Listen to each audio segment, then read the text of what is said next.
Hello everyone, welcome back. I got an essay for you. This one is on crime and punishment, and it's about how to punish people differently, either through fixed punishments or by considering circumstances and motivation. It's a discussion and opinion question. This correction is very useful in terms of vocabulary and coherence and cohesion. In fact, I can't think of how to improve the essay in these two regards myself.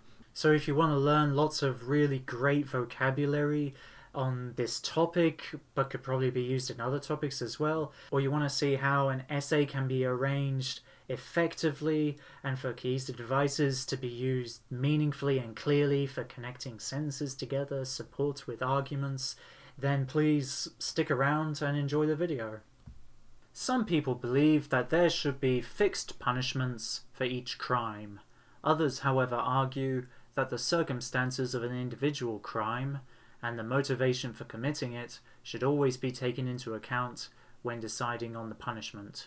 Discuss both these views and give your opinion. So what's important about this question? There should be. That's quite significant actually. Both of these views are about what should happen, not what actually is happening right now, but what an ideal situation would be, what ought to happen, what would be great if it happened. That's a very particular kind of situation. It's not talking about reality, it's talking about what would be best.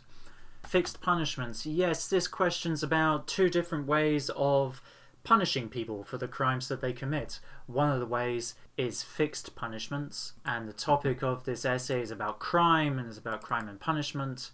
The other view is instead of fixed punishments, it's considering the circumstances and motivation of the crime and the criminal. Always be taken into account, not just sometimes. This question is also asking you to discuss both the views and give your opinion. What this means then is that in the introduction you should be paraphrasing and addressing both of these views very accurately, because that's part of the question. In the introduction also, you should be giving your opinion. And in the body paragraphs, more explanation needs to be given for both of these views, and an explanation also needs to be given for your own opinion. Something else I want to touch on though is, what do these views actually mean? Because this is quite a tricky question really. Because in the first view, you have some people believe that there should be fixed punishments for each crime. A fixed punishment? What does that mean exactly? And for each crime, does that mean every individual crime, or does it mean each type of crime, like murder has one kind of punishment, theft has another kind of punishment? It could be a bit clearer, but it is in contrast. Now I know that because they use the word however here.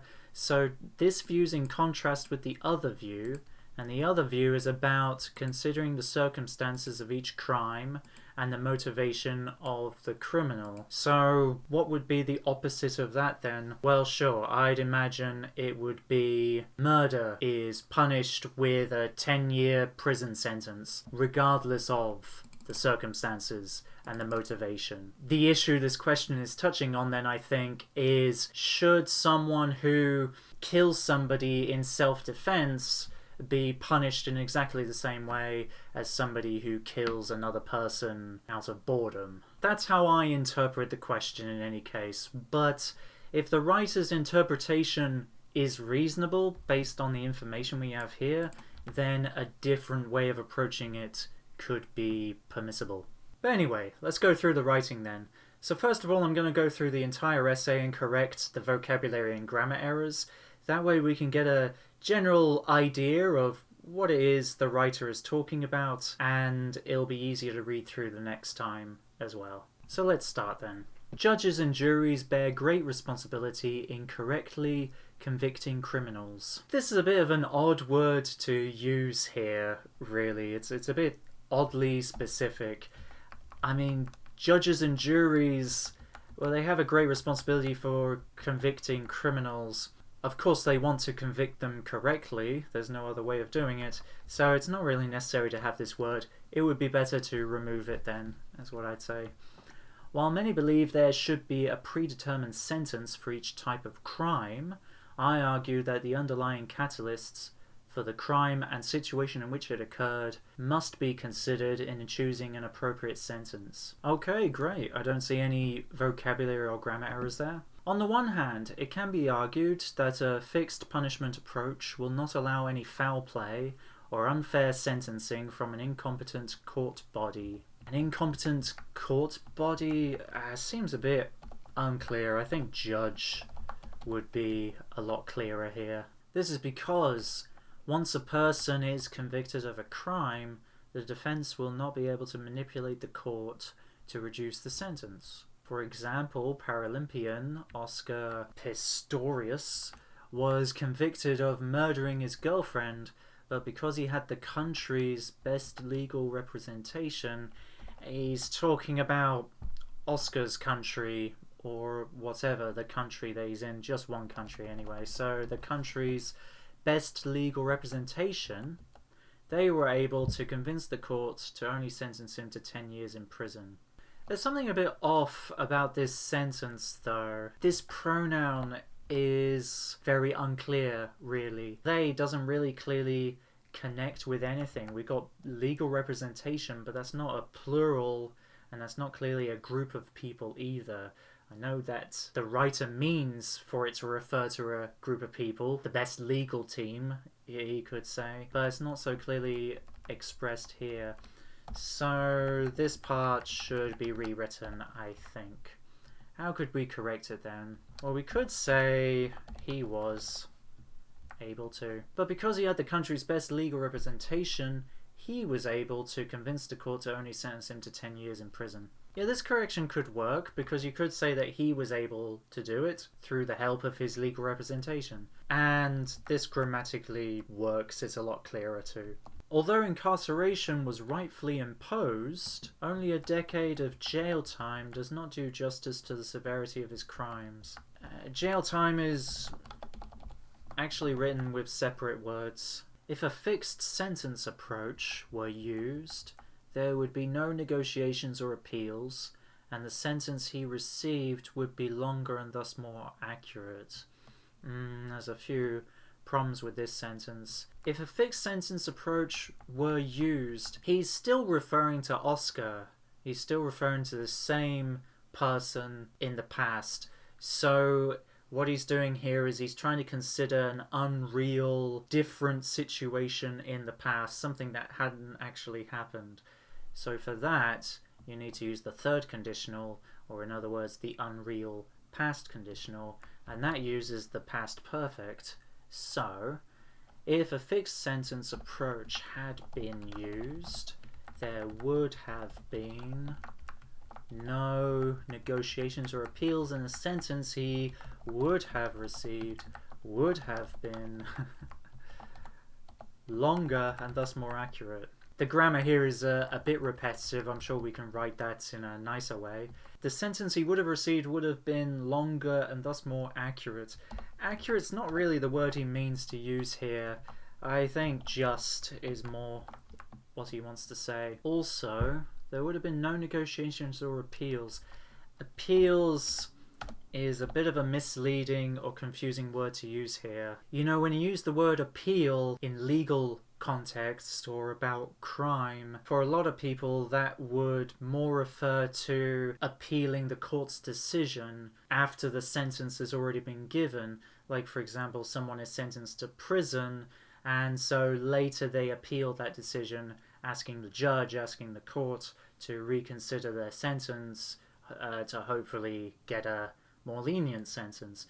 Like, that is appealing or making an appeal to the judge. I know that's not what the writer means here. I think what he's more referring to here is the defendant appealing to the judge. There's these circumstances that led me to commit that crime, and that's why I did it. Please give me a lighter sentence. I think that's the kind of thing he means here. Using the word appeal, though, is a bit misleading. It would be better to use a different word. We could change it a fair bit and just say bargaining. As for making this sentence read a bit nicer, this is how I would rewrite it. If a fixed sentence approach had been used, there would have been no negotiations or bargaining, and his sentence would have been longer and thus more just. Okay, you see I cut out a bit of this would have and have been at the end here. Alright, looking good. Moving on. On the other hand, although a fixed punishment system will not allow grossly miscalculated sentences, it is not a fair method of delivering justice. The reason for this is that a crime is not a closed book, and an appropriate sentence cannot be decided without reading between the lines. Some interesting vocabulary being used here. This seems a bit odd here, using a crime. He's talking about crimes in general, not just one crime, so it would be better to have crimes instead, make this a plural. So we could have it like this, is that crimes are not closed books. To illustrate this, consider a family residing in a notoriously dangerous neighborhood, where one night an intruder is shot and killed by the father. This is by definition murder. However, the father only did this because he was provoked and acted in self-defense to protect his family. Therefore, by looking at all the subjective evidence, it would be correct to vindicate the father of all crimes. Okay, great. The vocabulary and grammar, I see no problems here. Looking good. In conclusion, a fixed punishment system may be beneficial when there are incompetencies within a state's legal body. However, as most courts have highly trained legal teams, a more accurate and fair judgment can be made if all aspects of the crime and motives are considered. Once again, great. I see no vocabulary or grammar issues there. I think we can move on then to some band scoring. So now I'm going to go back through the essay and see if I can make sense of it, see if it's answering the question correctly, if his arguments are adding up. Let's have a look. Starting with the introduction, it is great. It starts with the first sentence, which is introducing the topic. It is bringing forth some words about judging criminals, issuing punishments, the judges and juries. It's talking about criminals, convicting criminals. Yeah, it's introducing the topic quite nicely. He paraphrases the first view quite well here. He's interpreting it in quite the same kind of way that I did as well. He mentions like type of crime. Yeah, I think that's fair enough. Predetermined sentence is a great paraphrase for fixed punishments, for sure. He's using the should language as well, so he's talking about the same kind of thing. I argue, so this is clearly telling me that this is his opinion that he's giving now. Catalysts, the kind of causes of the crime and the situation in which it occurred in, that's basically circumstances and motivation. That's all very accurate, and they must be considered. So he's telling me then that, for his opinion, he is strongly siding with this view. He doesn't think there should be fixed punishments. Alright, looking good. Next paragraph. His topic sentence is really good. He addresses the fixed punishment approach, so that tells me very clearly that he's talking about the first view here, is what he's addressing. Will not allow any foul play or unfair sentencing from an incompetent judge. So that's giving his first argument, a reason for why fixed punishments could be a good thing, could be something to aim for. Will not allow any foul play, like unfairness is basically what this is about. An unfair sentencing from an incompetent judge. Yeah, it's good. This is because, what is because? Well, a fixed punishment approach will not allow any foul play or unfair sentencing.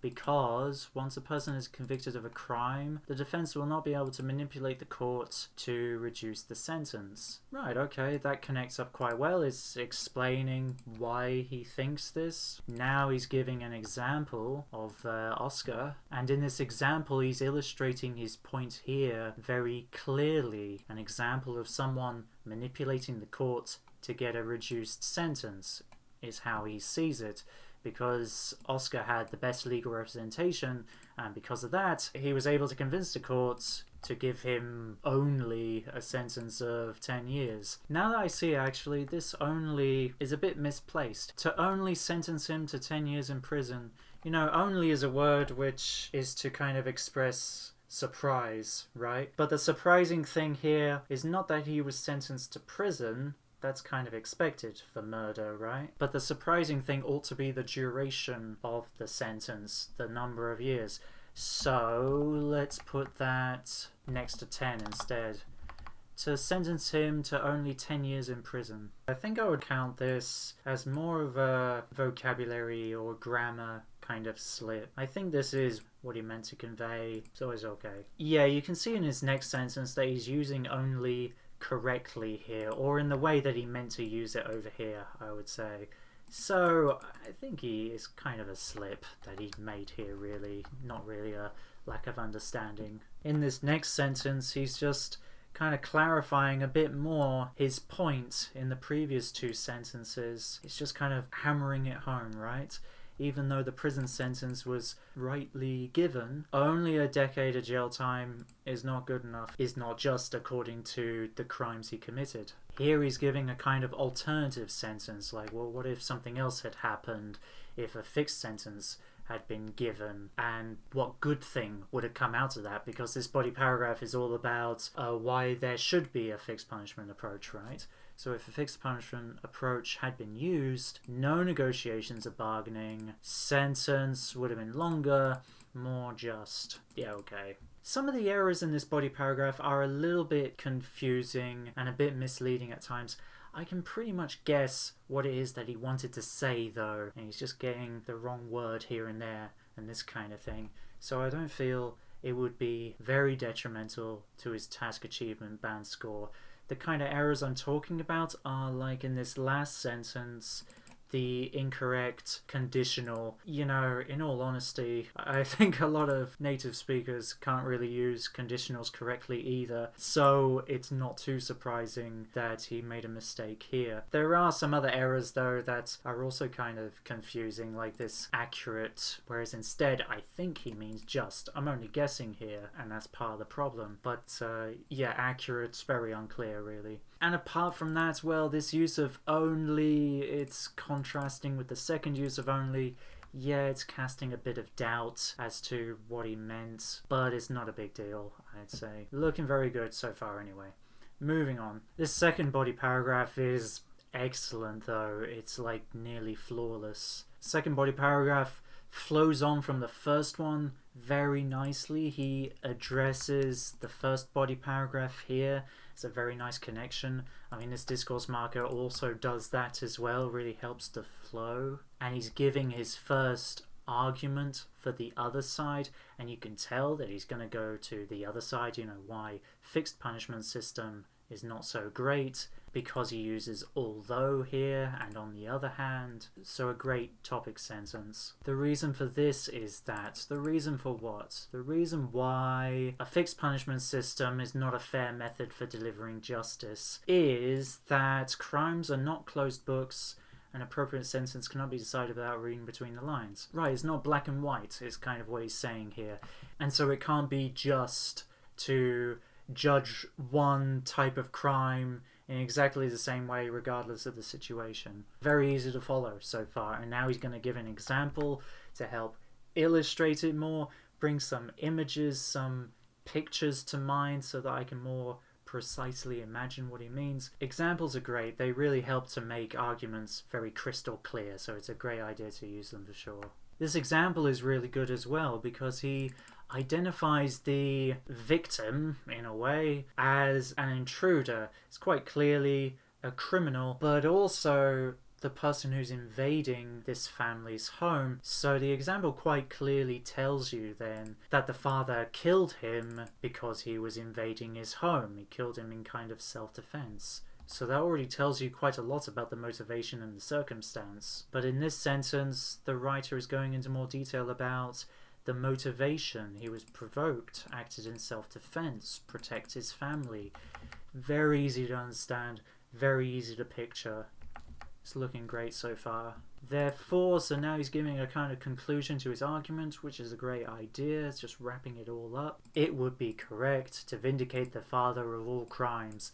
Thus, it's important to look at the circumstances and motivation. Great paragraph. I don't think I could do better, to be honest, in terms of task achievement anyway.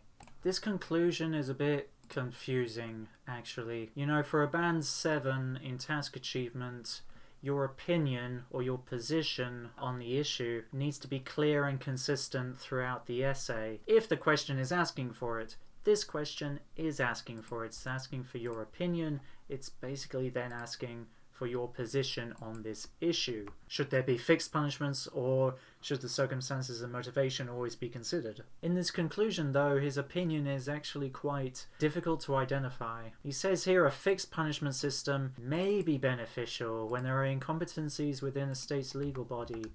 So he's basically saying that yes, there should be a fixed punishment system, but only in particular circumstances. Depends on the state's legal body. And here he's saying a more accurate and fair judgment can be made if all aspects of the crime and motives can be considered. Well, what's his position then, is the question on my mind. Are you saying that there should be a fixed punishment system, or circumstances and motivations should always be considered, like what he seems to be applying here? Or does he mean to say that sometimes a fixed punishment system should be used, whereas other times it shouldn't be used? It's really not clear here. Something else I'm noticing actually is that it's not consistent with the opinion he presented before. In the introduction he said, while many believe there should be a predetermined sentence for each type of crime. So this is what some people believe, and he's making a contrast here. I argue that these must be considered in choosing an appropriate sentence. Yeah, I mean, it sounds like here he's in strong support of the second view, and he's giving this in contrast to the other view that other people have, which again basically implies that he doesn't agree with this.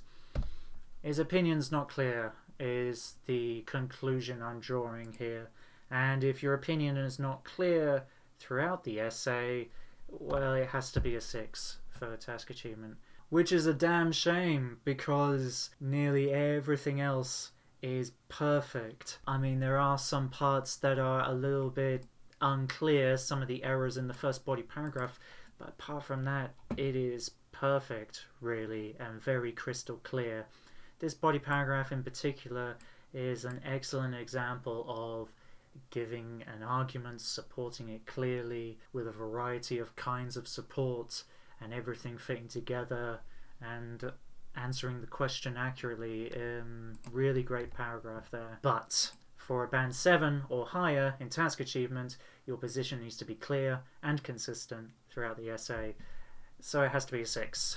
Let's move on then to the coherence and cohesion. In his introduction, he's got 2 sentences and they relate together quite well. The first sentence is about judges and juries convicting criminals. The second sentence is about the types of sentences to give criminals. So it's very closely related. They fit together very well. Yeah, I have no problems with the introduction. On the one hand, it's a great discourse marker. Some might say it's unimaginative, like you see it everywhere. But the point is that it does the job. It is so clear and is very well used for questions like this, where you're discussing both views, where you've got 2 hands of something.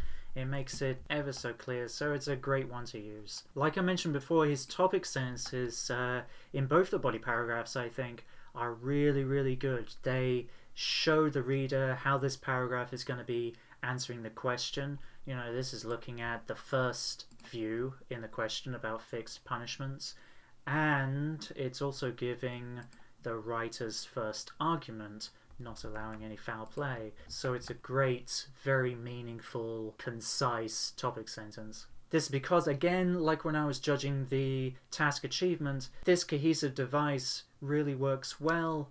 It matches. This is because, what fixed punishment system not allowing foul play, because once a person is convicted of a crime, defense won't be able to manipulate.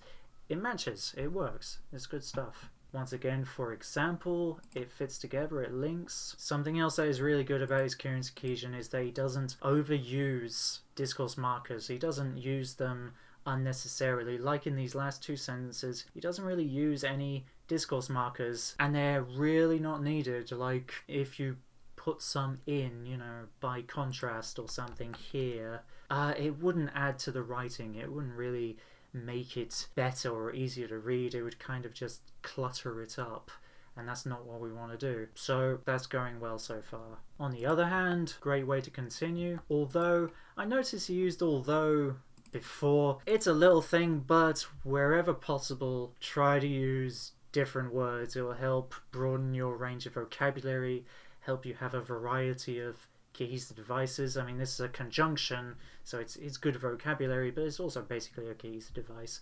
So something different here would be nicer. What could we use instead then? We could use even though. Again, like I mentioned before, this topic sentence is really good. It's allowing some great flow from the previous paragraph, and it's telling the reader very clearly how this paragraph is going to be relevant to the question. It's considering the other side, which we all know is about motivation and situation. It's also hinting at his argument, him saying that fixed punishments are not good because it would be unjust, implying then that there's something else would be more just. And he goes on to explain that next. This cohesive device also connects well. To illustrate this, so he's going to be giving an example here to try and illustrate the reason he gave before. And the reason he gave was that crimes are not closed books, and for an appropriate sentence to be considered, you need to read between the lines. You need to see the subtle details. And that's exactly what he does in this sentence. He looks at very subtle details. He goes very specific. Notoriously dangerous neighborhood. Not just any neighborhood, but a dangerous neighborhood. And it's an intruder in particular, not just some other kind of person. He goes into more detail here about motivation. Again, a discourse marker is not really needed here. He kind of gives one here with however, but it's used in a really interesting way, in an unusual way. I don't often see semicolons being used so well here, but this is a great use of a semicolon. And he ends it with therefore, a great range of discourse markers as well. In conclusion, not an imaginative discourse marker, but it does the job. Tells me he's concluding the essay. Of course, you might think that the last paragraph of every essay ought to be the conclusion, but it's not necessarily the case. So if you're going to be giving a conclusion, which you should be, for sure, you want to make sure the reader knows it's a conclusion. So it's a great way to tell the reader that. These sentences all match up as well. Like I said before, this paragraph mainly has an issue with task achievement, with knowing what the writer's opinion is. Very unclear in this paragraph. But that's not a coherence and cohesion issue, so we're not going to touch on that. What band score can I give it then? Well, to be honest, I can't really think of any way of improving the coherence and cohesion, so I would give it a 9. I think it's basically as good as I could do. So yeah, great stuff. Let's look at vocabulary then. First of all then, I'm going to go through the essay and have a look at the range of language. Then I'm going to come back and check out the errors and finally make my decision on the band score. So range first.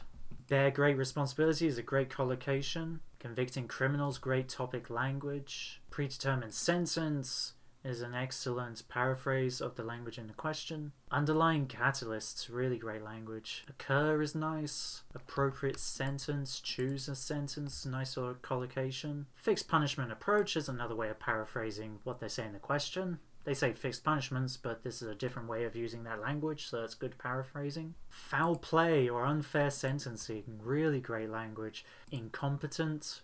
The defense, really great topic vocabulary there as well. Manipulate. The court.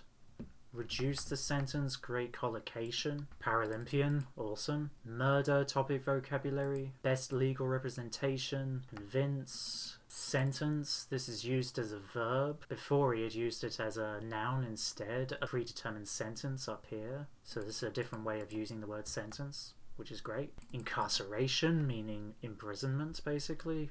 Great vocabulary. Rightfully imposed. Decade. Do justice to the severity of his crimes. Great language here. Negotiations. Grossly miscalculated sentences. He's got some really great compound nouns here.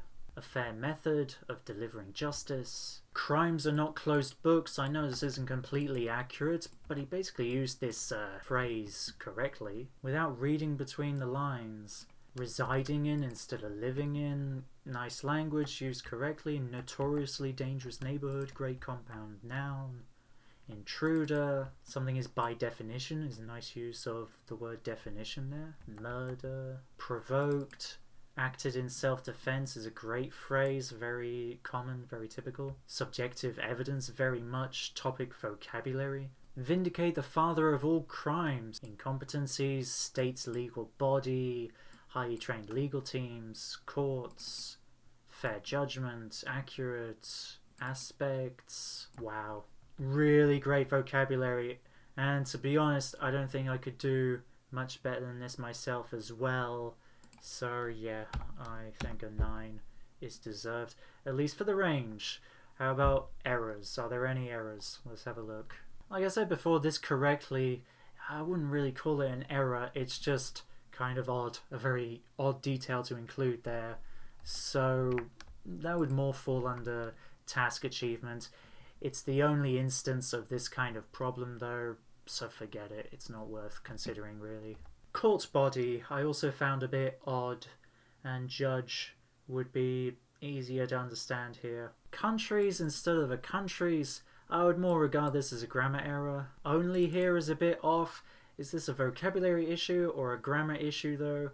It's kind of hard to say really. Given how strong the rest of his vocabulary is though, I'd be more inclined to tag this as a grammar problem or a grammar issue instead. Jail time, it should be 2 words instead of 1. It's an easy mistake to make though. I can imagine lots of native speakers making the same mistake. I'm not going to hold too much weight onto that. Appeals is a bit misleading or a bit unclear here. Accurate is pretty unclear for sure. Not really sure what he means by that exactly. I'm guessing he means just, but it's not completely clear really. And that's it, no other errors or issues. For a band 9 in vocabulary, the band score descriptor says that rare minor errors occur only as slips. And I think that would be fair enough to say in this essay. A lot of the issues that we have here, I can imagine a native speaker making, and you could argue that they are kind of slips. Like I mentioned about the only in particular. Jail time's not a big deal either for sure. Appeals, yeah, it's kind of a slip really. You know, I'm sure that if I highlighted this to the writer, he'd be like, oh yeah, you're right, okay, how about this word? Like, I think I get the impression that he'd probably know what I'm talking about. Accurate and just, it's a bit more than a slip, I would say there, but that makes one error, one true error, if you like, in the whole essay. It's a 9. Grammar. So like with vocabulary, I'm going to go through the essay and check out the range of grammar that the writer uses. Then I'm going to go back and count error-free sentences to see what kind of band score he ought to get. Let's go. In doing something, and he uses an adverb there as well. That's nice grammar. While, he's making a complex sentence here. You can see with this clause and a comma, and there's another clause, so it's a complex sentence. In which it occurred is a really nice complex sentence. Must be considered is a passive voice. In choosing, he does a similar thing as what he did before. He's using will here correctly. Unfair sentencing, he's using a gerund. Once, he's making another complex sentence. Not be able to, he's using modal verbs. Another gerund of doing something. Because is another complex sentence that he's making here. Another complex sentence with although. He's making a conditional here. We have another complex sentence with although, without and a gerund he's using there, where he's using a relative clause here. This is an interesting way of beginning a sentence as well. Consider something, comma, where something else happens. You know, it can be quite tricky using consider in this way, but he pulls it off and he puts in a relative clause as well. It's very well done. Semicolon, like I mentioned before, he's using it very well here and accurately. That's great. By is making another complex sentence. There's the comma. Here are the two clauses. May is another modal verb. When, another complex sentence, a kind of conditional.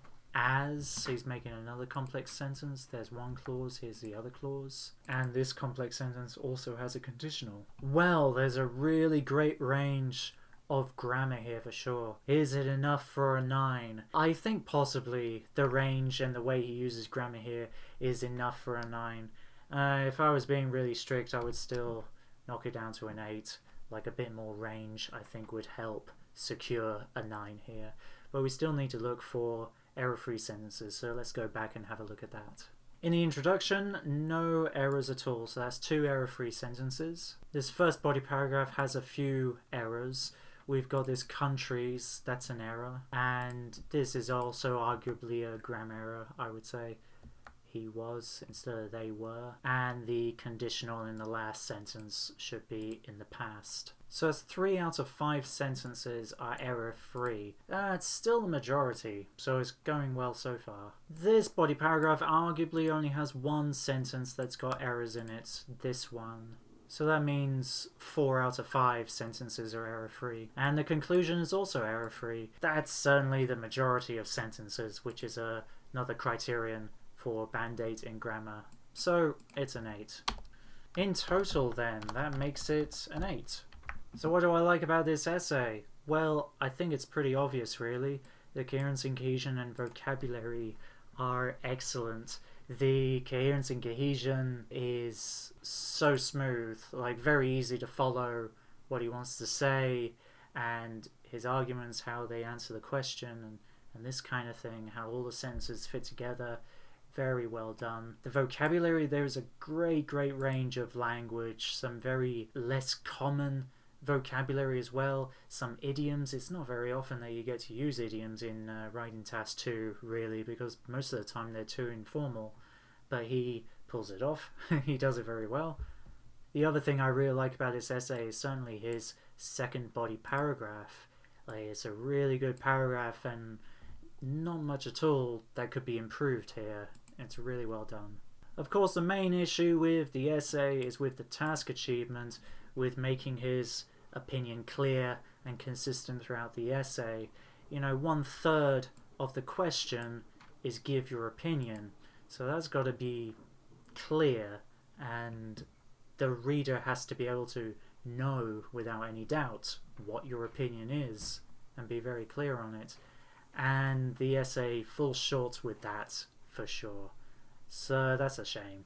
Hi again, I hope you enjoyed that video. Please leave a like and a comment below. I'd love to hear from you and hear what you think about it. If you'd like more corrections like this, then you should check out the essay archive on the IELTS Teacher website, and I'll leave a link for that in the description below.